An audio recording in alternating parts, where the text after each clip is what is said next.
अनुराग एक अमीर घर की लड़की से प्यार करता था, जिसके चलते वो उसके साथ शादी करके अपने घर ले आता है, जहां अनुराग की मां उन दोनों का गृह प्रवेश कर देती है। तुम बहू बहुत सुंदर हो, साक्षात लक्ष्मी की तरह। आओ बहू, अंदर आ जाओ।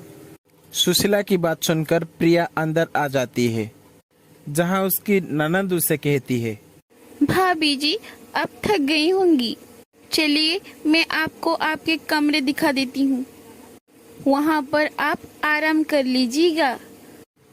प्रभाती अपनी भाभी को उसका कमरा दिखा देती है, जिसके बाद प्रिया अपने आप से कहती है, अरे मेरी ससुराल तो मेरी उम्मीद से भी ज्यादा गरीब है, लेकिन क्या करूँ, मैं अब तो अनुराग से प्यार भी तो करती हूँ। प्रिया थोड़ी देर बाद फ्रेश होकर आती है, जिसके बाद वो अनुराग से कहती है, शादी के चलते मैंने कुछ खाया ही नहीं। अनुराग जी, मुझे जोरों की भूख लगी है, कुछ खाने के लिए मंगा दीजिए ना, जैसे कि पिज्जा, बर्गर, कोल्ड ड्रिंक्स, ये सब ऑर्डर कर सकते हैं आप मेरे लिए। प्रिया ऐसा कहकर अपने कमरे में वापस आ जाती है, जिसके बाद अनुराग अपने जेब में हाथ डालकर पैसा ढूंढता है तो उसके जेब से सिर्फ 50 रुपए निकलता है। अगर पिज्जा, बर्गर, कोल्ड ड्रिंक्स लाकर अपनी पत्नी को दे दी तो रात का खाना कैसे बन पाएगा?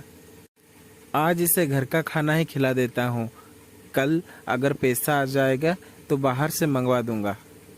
अनुराग ऐसा सोचकर अपनी बहन के पास जाता है और कहता है, अरे बहना, तुम यहाँ बैठी हो, तुम्हारे भाभी को जोरों की भूख लगी है, जाओ उनके लिए कुछ परोस कर ले जाओ। जी भैया, अभी मैं भाभी को खाना देकर आती हूँ।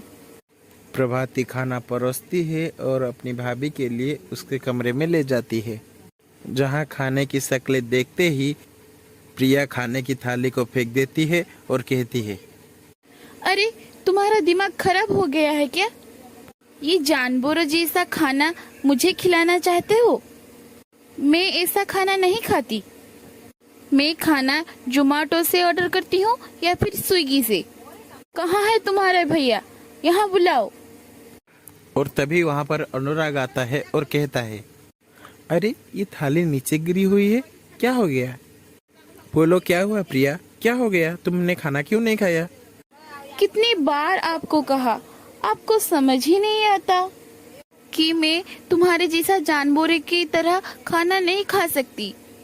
मेरे लिए अभी के अभी पिज्जा, बर्गर और कोल्ड ड्रिंक्स ऑर्डर करो, नहीं तो मैं कुछ नहीं खाऊंगी।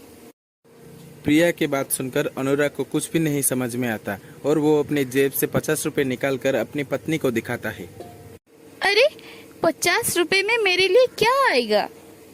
एक काम करती हूँ, मेरे भैया को कहती हूँ, वो आपको पैसा दे देंगे, उसके बाद आप मेरे लिए ऑर्डर कर देना। और उसके बाद प्रिया अपने भाई को कॉल करके बता देता है और उसका भाई विक्रम फौरन ही पैसा ट्रांसफर कर देता है, और जिसके बाद अनुराग अपनी पत्नी के पसंद का खाना ऑर्डर कर देता है। ये लो प्रिया, जो खाना तुमने ऑर्डर किया था मैंने वो सारे मंगवा दिए हैं, अब तुम पेट भर कर खा लो। प्रिया बहुत खुश होती है और पिज्जा, बर्गर खाने लगती है, और इसके बाद अनुराग की माँ और उसकी बहन सूखी रोटी खाने लगते हैं। कुछ ही देर बाद प्रिया को बहुत जोरों की गर्मी लगती है, जिसके चलते वो अनुराग से कहती है, पता नहीं किस लेवल के गरीब हो आप लोग, मैंने तो ऐसा घर देखा ही नहीं है। तुम्हारे घर में तो एक सही से चलने वाला पंखा भी नहीं है। मैं चाहती हूँ हमारे कमरे में एक एसी हो। मेरी इतनी औकात नहीं है कि मैं एक एसी खरीद पाऊँ। देखो जैसा भी है तुम्हें इसी में ही गुजारा करना होगा, इससे ज़्यादा मैं कुछ भी नहीं कर सकता। अनुराग ऐसा कहकर वहाँ से चला जाता है, और जिसके बाद प्रिया अपने कमरे में जाकर अपने भाई को कॉल करता है और फौरन ही प्रिया के कमरे में एसी लग जाने के साथ फ्रिज भी उनके घर आ जाता है।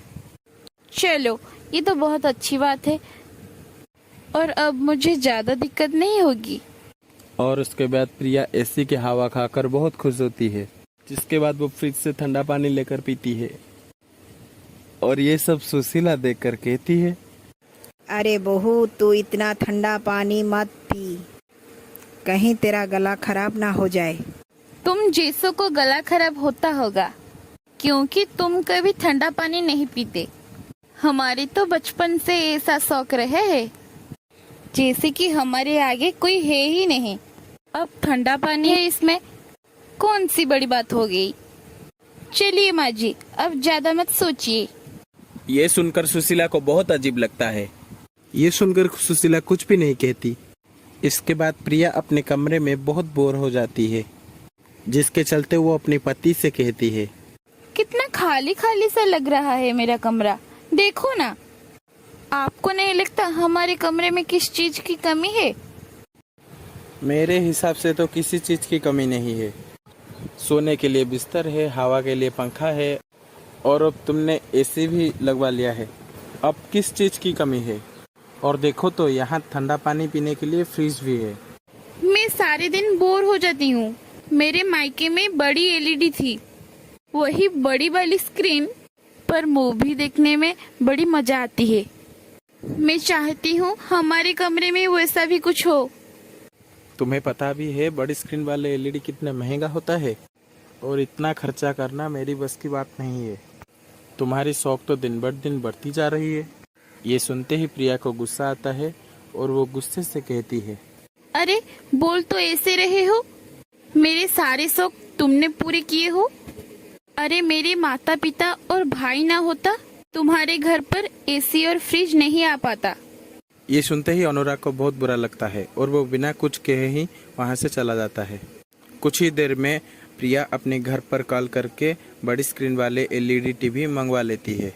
ये सब देखकर अनुराग को बर्दाश्त नहीं होता और वो प्रिया से कहता है, जब से तुम हमारे घर पर आए हो तब से तुम्हारे शौक बढ़ती ही जा रही है।